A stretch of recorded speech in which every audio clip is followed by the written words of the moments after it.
Howdy y'all, in this video I'm going to show you how to take apart this version of the Ondomo, which is the bag type. So to start, we want to take this main lid off, and to do that we just got to remove 4 screws. So first we got to take off these bumpers on the back, which you might think are just bumpers, but they actually are also screws. So you take those off, and then you can pull off the leather flaps that connect to the lid. And then there's these knurled thumb screws on the side. Sometimes you want a screwdriver for these, but just to loosen them, but usually by hand you can get away with it. So once you pull off those 4 screws, the lid should just pop off. And now we'll do the bottom lid.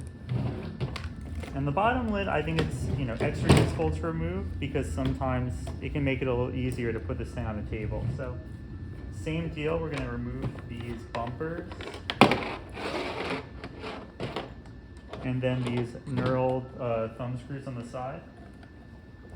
Okay, this one on the right, probably should grab a screwdriver, but let's see if I can get away with it. Just got it. All right, so now this lid will also pop off. Oh yeah, forgot the leather flaps. That's fine. Should just come off. Do with the other one. So you'll notice that the drawer does not come off with the lid, and I think that is helpful. It is still a little tough to use it on the table because of without the lid, because it doesn't sit flat. But I don't know. Maybe you prop it up and then it's at least a little easier than with the lid. So we'll put that back for now. Next, I want to take out the keyboard. And the keyboard, it's pretty easy. You need to remove 2 little brass hex screws using a 2mm Allen wrench. Although I believe you can use a Imperial 5/16 of an inch one, maybe. I forget exactly, but definitely have gotten it done just fine with the Imperial version 2. First screw, second screw, and you'll notice there's these like little 3D printed wooden or laser cut wooden panels here, and mine used to have also ones here, but I removed it because it kind of got in the way of the high notes. So it's that's like a cosmetic choice. It's kind of up to you. But yeah, then the keyboard should just pop out. It has these little loops that fit onto screws on the inside, and they're not screwed in. It just rests on them.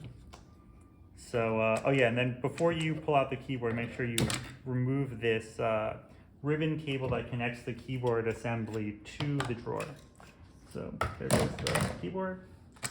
Next, I want to, remove the drawer itself.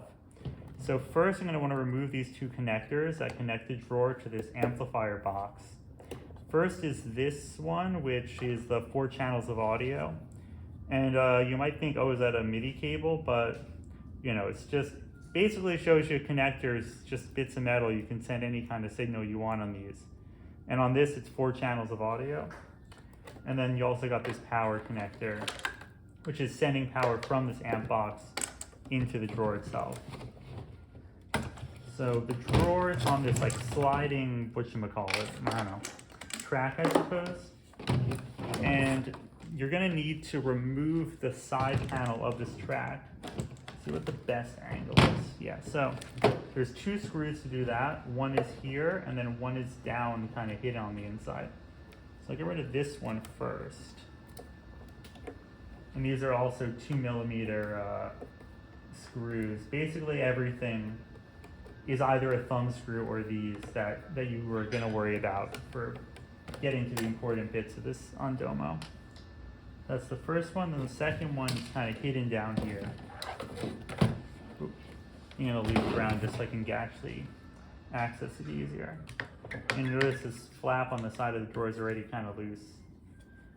So I'm just gonna keep going on this one. This one actually takes a minute. I don't know, it like goes all the way through, so it's kind of it's a pretty long for a tiny screw. Okay, almost there. There we go, yeah.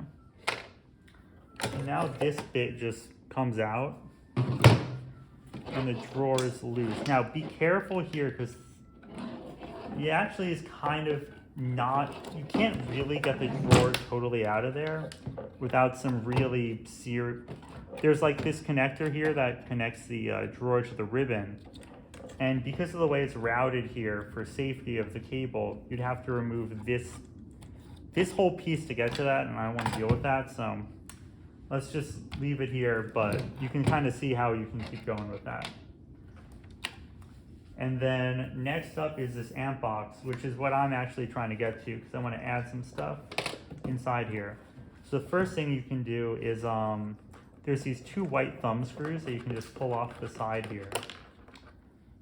And they're the same ones, or the same style as is used on the drawer here, except they're a little shallower. Then next you got 3 of those 2mm screws. You got one here, and one here. There's a few different ones on this amp panel, and the way to know which ones easily is just look for which line up with these metal tabs. Yeah, this metal tab here, and then there's one on the bottom. And like you don't need to mess with those tabs. It's just kind of they're not even connected. It's just like, oh, visually it helps you out. That's one. Getting the second one. And then the last one's the one on the side here that it's like a little bit of a right angle jut on this panel that lets it screw into the side of the instrument. It's okay. So once that's out, now this thing is like, can be, sometimes it's fine, sometimes it's really stiff. Looks like today it was stiff, but it popped out.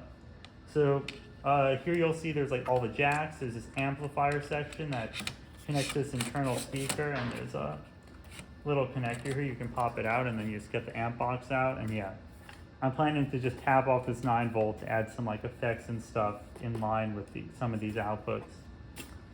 But yeah, I mean that's basically how you get this thing apart to get to anything you need. I haven't really gone in depth on the drawer, obviously, because that's almost a whole nother can of worms that I want to get into, but it's not too bad to get into this either. But yeah, that's the the main assembly of the different bits of the instrument. So I hope this helps.